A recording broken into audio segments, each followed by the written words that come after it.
Welcome to My Spoonie Sisters, featuring stories from special guests dedicated to empowering those with chronic illness. Our goal? To connect people and provide the support and tools they need to live a better life. For those with chronic illness, our energy levels just fade faster.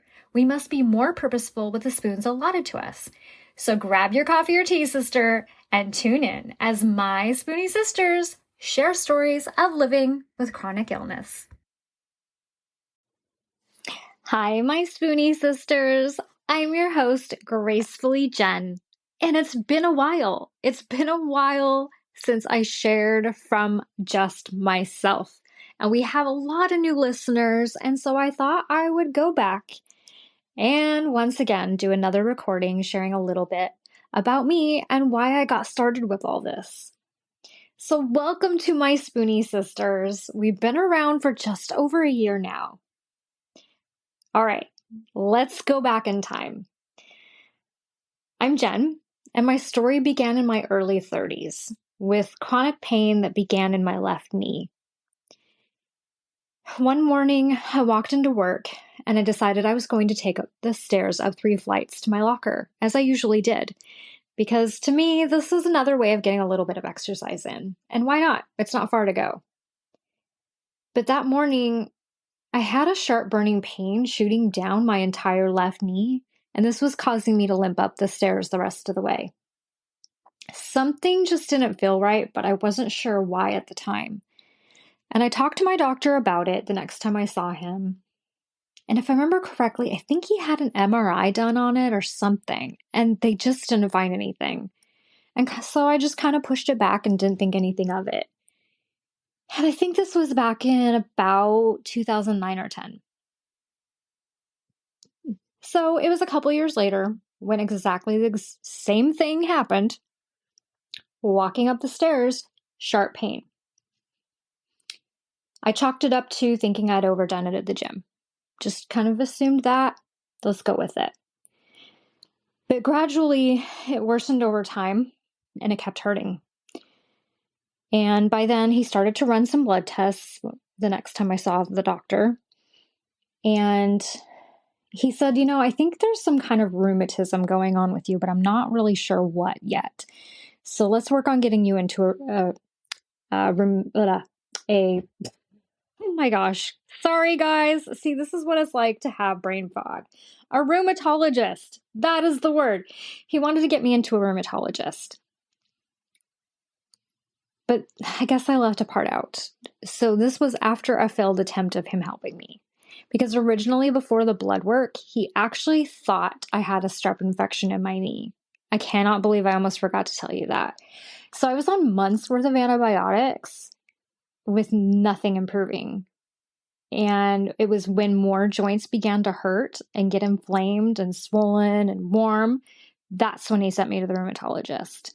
And it took a long time to get in. And this first one, I don't feel like he took me very seriously. He wouldn't give me a straight up diagnosis. He's basically handed me 3 pamphlets and said, here you go. I think you have one of these.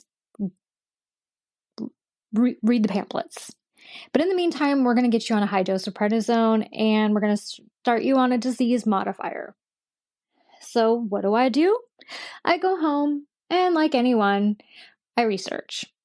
I research what a disease modifier is, what the point of prednisone is. And honestly, it just kept getting worse. My hands and my fingers were always in pain. I couldn't even grip a knife to cut up a meal if I needed to. My fingers barely even wanted to bend. And in fact, at one point, they actually had to inject my pointer finger just to get it to bend. It was awful. And after a year of failing different disease modifiers and having some bad reactions to a few of them, one, in fact, I had a seizure. Finally, I just said, you know what? Enough is enough. I want a different doctor. And so I transferred to a different rheumatologist. And automatically, this one was amazing and everything was so different. I was listened to. He wanted to work with me about my care. And same with his PA. His PA was phenomenal. The two of them, I just felt like a miracle happened. I finally had the help that I needed. But I continued to fail different drugs. Methotrexate seemed to be helping, but not quite enough. So this is when they wanted to work on getting me into a biologic. And so once again, I go home and I research biologics. And that's fine. You know, the first one didn't seem to do anything. And by then it is almost 2013. So I was diagnosed in 2012 with rheumatoid arthritis.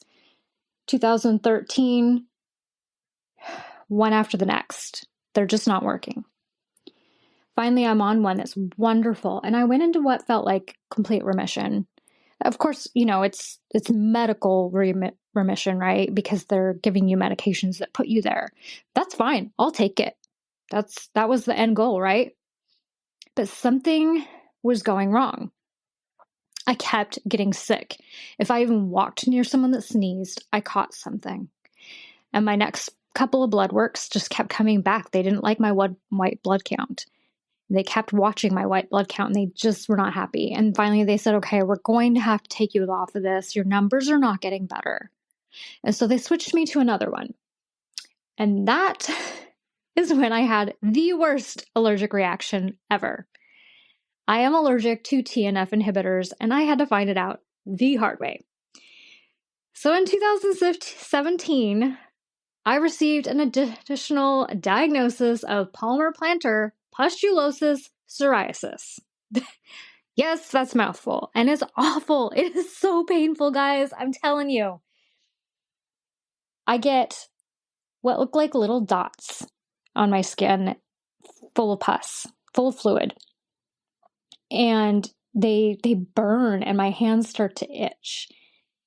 And when they pop, it kind of feels a little better, but not at the same time because I'm getting more. And it feels very acidic. And the doctors described it as like a burn from the inside out, where instead of touching boiling water and burning the top layer of skin, it's actually the skin underneath that looks like it's on fire. And as these top layers come off, it's almost like you're seeing the burn. It's really strange. I'm telling you, I can't do it justice by trying to explain it, but it is painful, and my hands and my feet peel like onions when I'm in a flare. We've gotten the rest of my body under control. My scalp no longer gets it. My legs don't get it anymore. Everywhere else is fine. It's just my hands and feet. So now I'm trying phototherapy, which is fabulous, and I love it so far. All right. So moving on. Here we are. It's now 2023, and I'm living with rheumatoid arthritis and palmar plantar postulosis psoriasis, a rare type of psoriasis. So honestly, I felt overwhelmed and alone during those times of being diagnosed. And that is what has made me passionate about answering, listening, and virtually holding hands with others through some of the darkest and scariest times. That is why I created my Spoonie Sisters, because I didn't want other people feeling the way I did. And if we can at least find each other and chat about it and encourage one another, I'm all for it. So I partner with and I highlight women who are suffering from autoimmune diseases, rare diseases, and disorders of all kinds, mental health and anxiety as well. I want to celebrate these women. I want you to learn more about them, and I want you to learn more about what they're dealing with. Because you just might meet and find someone that you get or they get you. And maybe you're newly diagnosed and you have questions. These are people that are going to answer your questions in a heartbeat. So like I said, I strive to be the support for newly diagnosed struggling warriors the way I desperately needed and did not have in the beginning of my journey. For those with a chronic illness, our energy, it fades faster. So we must be purposeful with the time allotted for each task.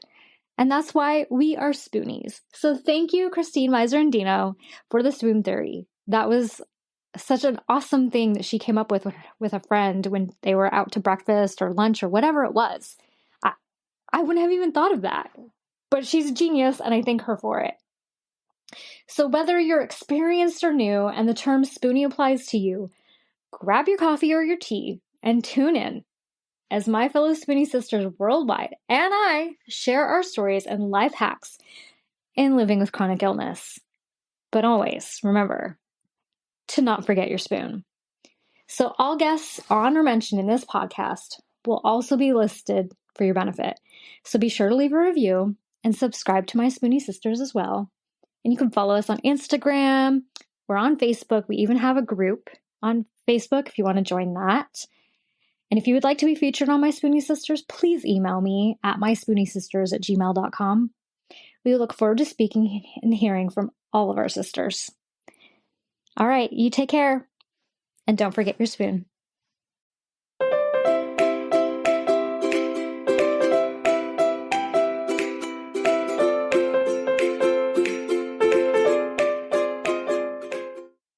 The information, opinions, and recommendations presented in this podcast are for general information only. Consult your own physician for any medical issues that you may be having. The information should not be taken as a replacement for medical, clinical, professional advice, diagnoses, or medical intervention. My Spoonie Sisters and guests will not be held liable for any of the consequences of such action or inaction. Trigger warning. Some episodes may cover sensitive topics including, but not limited to, suicide, abuse, mental illness, and chronic disease. You are advised to refrain from listening if you are likely to be offended or adversely impacted by any of these topics.